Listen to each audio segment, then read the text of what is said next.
So in your report, we talk a little bit about the development of local currency markets. What are the other big highlights that you emphasize in the body of the report? So the report is about creating stronger growth and more sustainable, safer growth. And so besides building local capital markets, we talk about the need to build strong export sectors. It's not so much because of the need to generate foreign exchange income. It's more about getting innovation into these economies, because innovative companies are more likely to export, but more importantly, exporting companies are more likely to innovate. And you learn a lot from being present in world markets, but also you have broader markets to disperse your costs of research and development, your costs of adaptation and so on. So export is very important for driving innovation, pushing these countries up the value-added chain, and I think that is one other thing we discuss in what can be done specifically in individual countries to address this, whether it's about removing non-tariff barriers, improving customs procedures, dealing with corruption. All those things are very important in promoting export.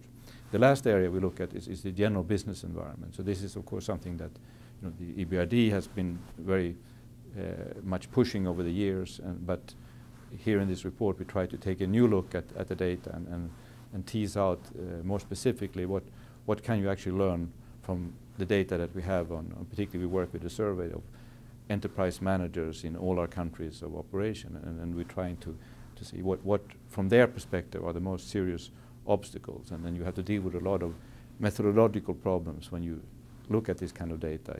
Is there some countries maybe more have a higher propensity to complain.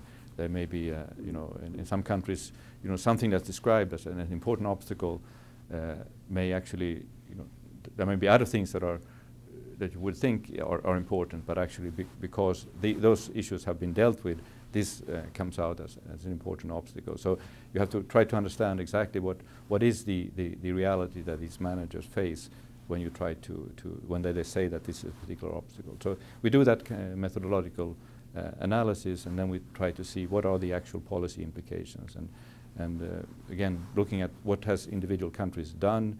For example, we look at tax administration and look at countries that have complained a lot about tax administration, similar countries, and we see that, for example, Estonia has done a lot to improve tax administration by simplifying filings, by having more transparent and more reliable over time tax administration, and so this is a major obstacle to many firms, but in Estonia one seems to have been able to deal with this, so you can learn from Estonia. Similarly, looking at corruption, we see that in Georgia over time the corruption has perceived as an obstacle become much less worrisome for businesses. If you look at other countries in the former Soviet Union, it has increased in importance as an obstacle. So what did Georgia do? Well, Georgia, they criminalized, for example, bribery.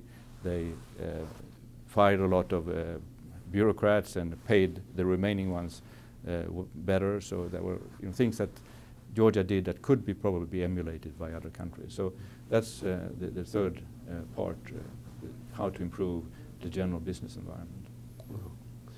Well, this report, first of all, is a window into a very important and emerging region of the world, and I'm grateful to you for coming in today and sharing your analysis with us, and we look forward to, future discussions, working with you at INET, and next time, every time you write a report, please come back and see us.